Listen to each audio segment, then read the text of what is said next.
তাৰ পিছৰখিনি কি হ'ল আমি সকলোৱে গম পাওঁ আমি সকলোৱে কথা পাতিম জুবিন গাৰ্গ হত্যাটো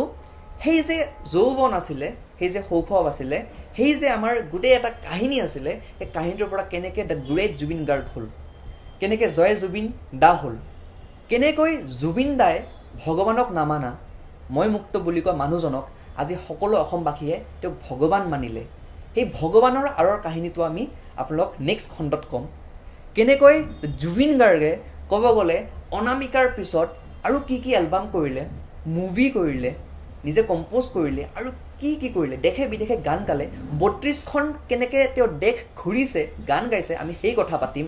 এইটো যদি ভিডিঅ' আপোনালোকে ভাল পালে তেনেহ'লে জনাব এইটো প্ৰথমটি খণ্ড আছিলে জুবিন গাৰ্গৰ নেক্সট খণ্ডত আমি কথা পাতিম এই গোটেইবোৰ কাহিনী আমি ডিটেইলত কথা পাতিম এটা মোৰ নিজৰ ষ্টাইলত কথা পাতিম যেনেকৈ মই ভাল পাওঁ সেনেকৈ কথা পাতিম আৰু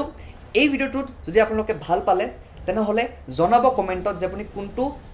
অংগ ভাল পালে কোনটো পাৰ্ট ভাল পালে এণ্ড কি ভাল পালে এণ্ড যদি ইয়াত কিবা মই মিছ কৰিছোঁ ডেফিনেটলি মিছটো মই কৰিমেই কাৰণ ইমান এটা ডাঙৰ হত্যাৰ কাহিনী মই 10 মিনিটত 9 মিনিটত কাভাৰ কৰিব নোৱাৰোঁ কিন্তু যিমানখিনি পাৰোঁ মই কাভাৰ কৰিলোঁ ধন্যবাদ